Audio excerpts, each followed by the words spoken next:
Ladies and gentlemen, dear colleagues, a lot of inaccuracies have grown up around migration crisis and crime, which are reproduced in public discourse. But criminal lawyers and criminologists have been undertaking research in this area for years, as we have also done this in our transnational migration crime team. In the course of my speech, I am willing to present three main issues. What are the most common crimes migrants are exposed to? What crimes are migrants likely to engage in? And what are the biggest current problems with illegal migration in Europe? Let's focus first on what we define as a migration crisis. The migration crisis is a phenomenon that particularly affects Europe due to the increased influx of external population from outside the continent and above all from the outside of the European Union. In the proposed by European Union so-called migration pact, it's described as a mass influx of persons crossing the border irregularly, in particular with a short period of time may lead to a situation of crisis in a particular member state, taking into account inter alia its population, gross domestic product, and geographical specificities, including the size of the territory, that may also have consequences on the functioning of the asylum and migration system, not only in the member state, but in the Union as a whole. It is also described as a situation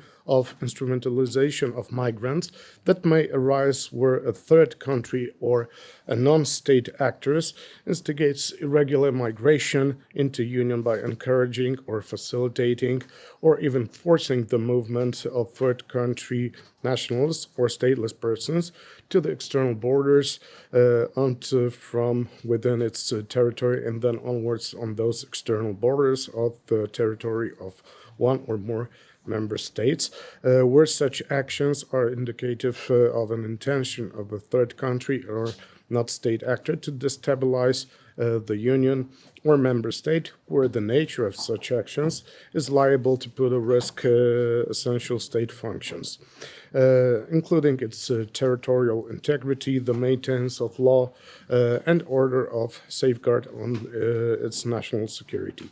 This may mean that at the European Union level, a relatively broad understanding of migration crisis is being adopted, also indicating possible hybrid actions by other countries, which may indicate a change in approach to the problem, the need for which was signalized by Central European countries for years.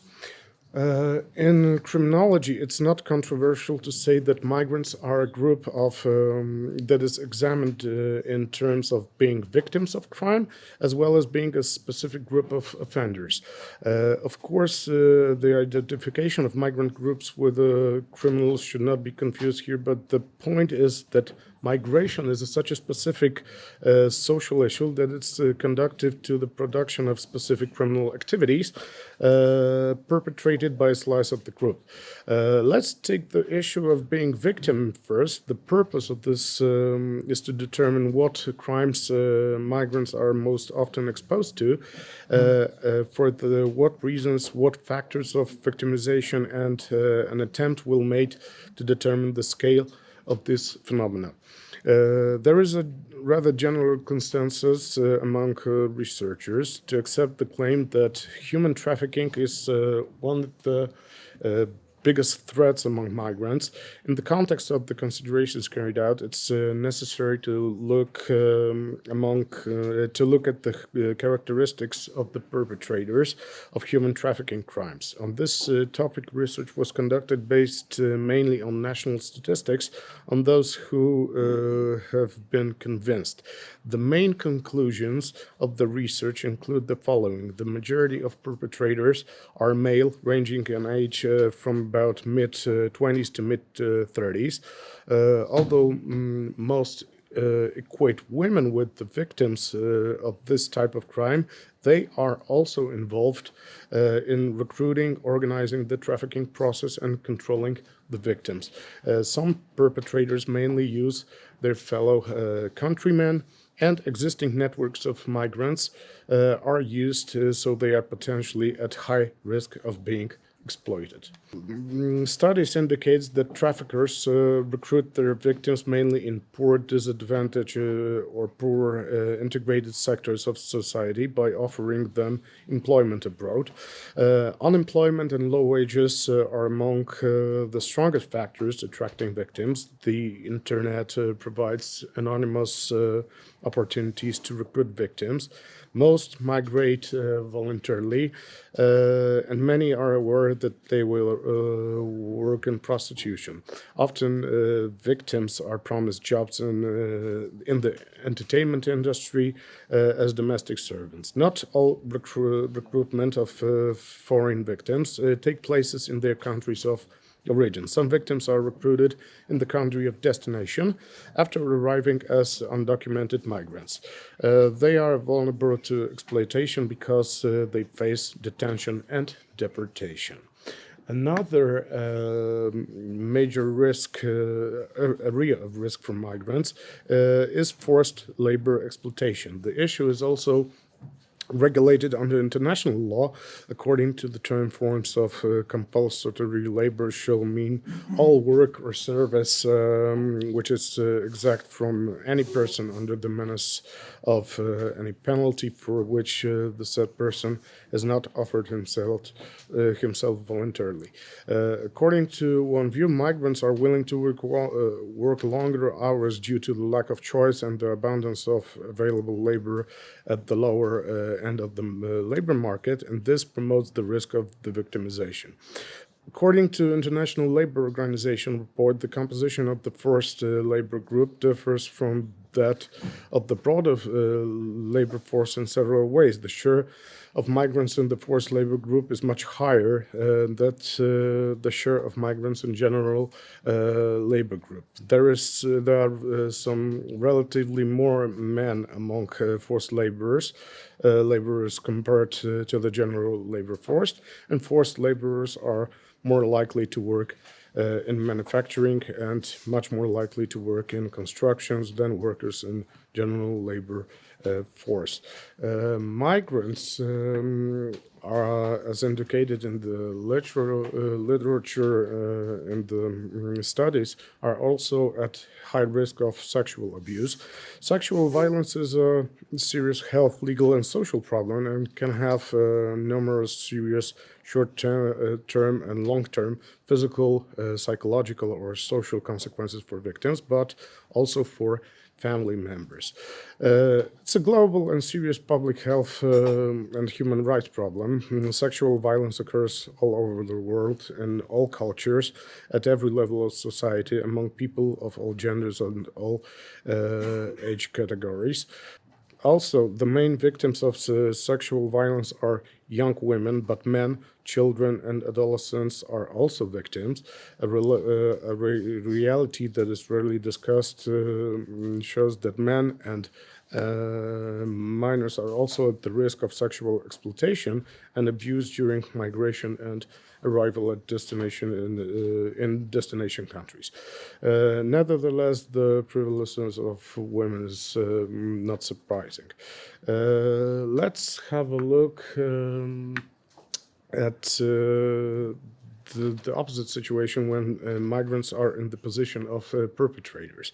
It seems that there is a little doubt about that among migrants, the highest risk of criminal behavior is associated with attempts to illegally cross the border. The problem is of attempted illegal border crossing, especially in Europe, as well as in the European Union, is gaining particular importance, causes an increase in the frequency of discussion of this issue, as well as the shape of criminal policy with regards to behavior at the borders. We can show some facts about illegal migration because the highest increases are on the Western African, Eastern Mediterranean, and Central Mediterranean routes. The Central Mediterranean route experienced about 50% increase in irregular border crossing compared to 2022. Also, we have this problem that the Western African route marked its highest annual figure to date with over 40,000 incidents. We have Syrians, Guineans, and Afghans that were the most prevalent nationalities, comprising about 40% of all irregular border crossing. Also, there is an increase in African migrants, particularly from West Africa, who are now representing about half of detected migrants.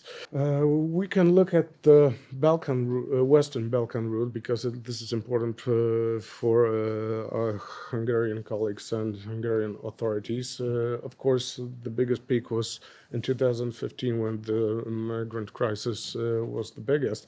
However, right now in 2023, it's about 100,000 of illegal border crossings, and this amount is decreasing. But the different situation is on eastern borders. That is pretty important for Poland because it was quite calm for many years, but since 2021, there is a large peak. Now it's decreasing, but still we have about more than 5,000 illegal border crossing on those borders. We can see that in 2024, according to Frontex data, we had a large increase in eastern land borders. It was about 200% of increase of irregular border crossing, and this is the main problem to protect our eastern borders right now. Especially, this is a highly sophisticated task for Polish authorities.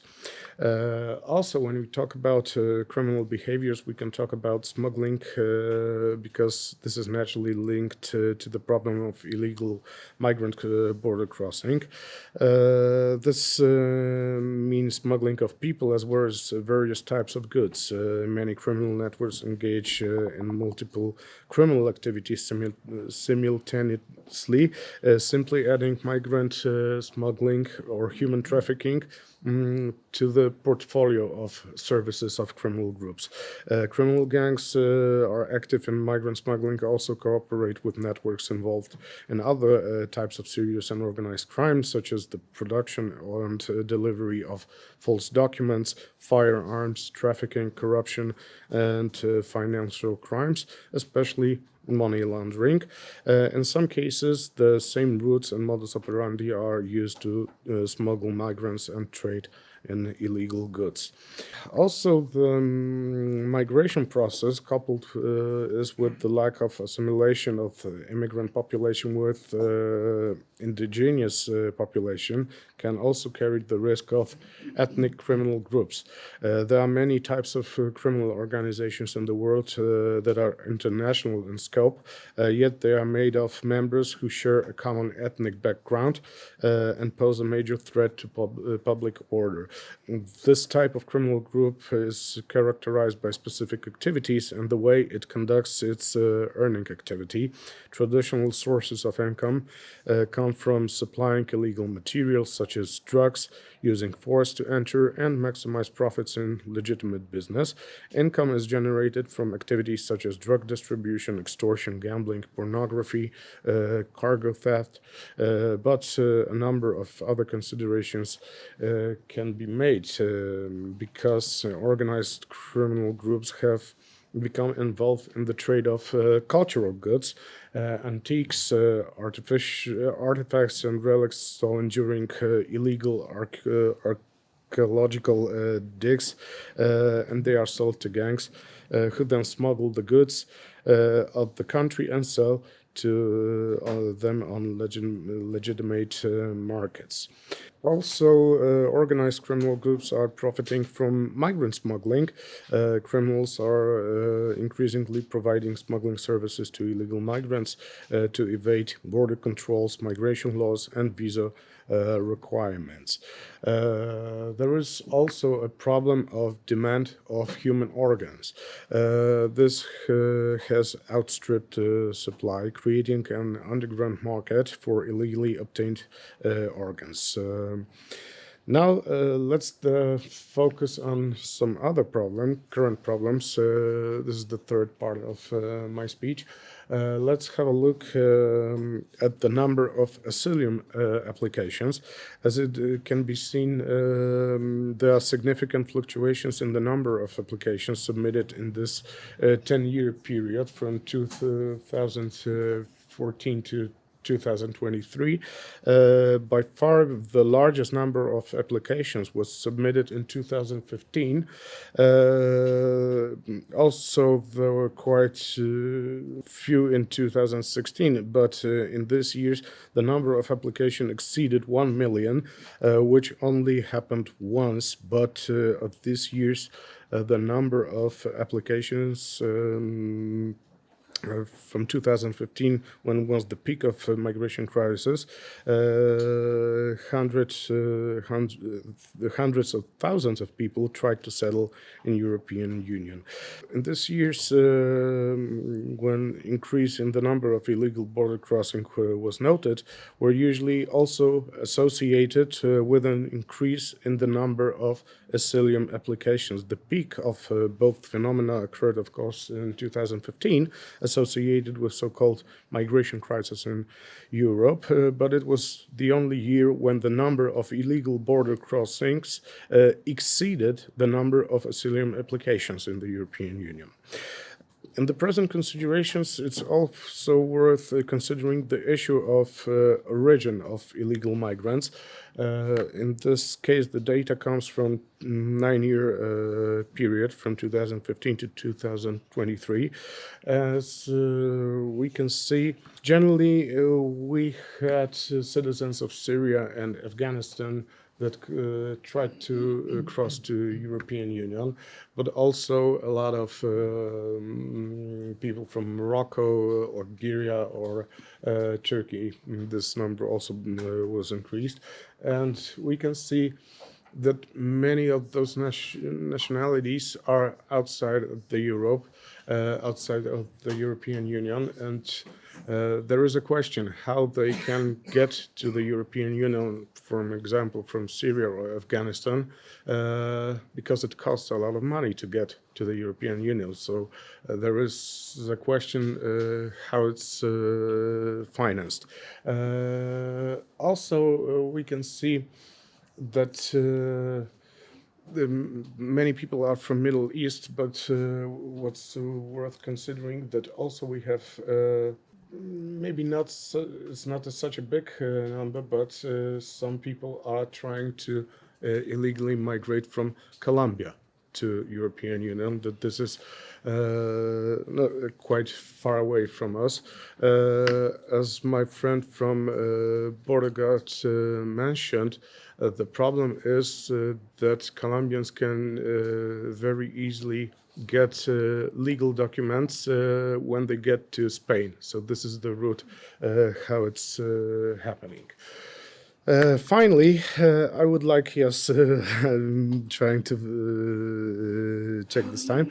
I would like to compare the data on the number of third country nationals detected as staying illegally in European Union and the number of orders issued to leave European Union.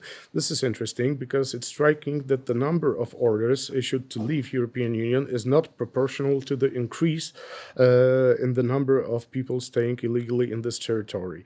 We can see that there is some problem in the European Union that we cannot have more than about 500,000 people to order to leave European Union. We have people who stay here illegally, but we don't want to rid them to tell them go back. This is the problem, because analyzing this presented data allows better understanding of this phenomenon of illegal migration, but it indicates the complexity of the problem and the need to take action at many levels, both by member states and EU institutions. This certainly requires further strategic analysis of the reasons for undertaking illegal migration, research on effectiveness of migration policies in individual countries, and on the level of entire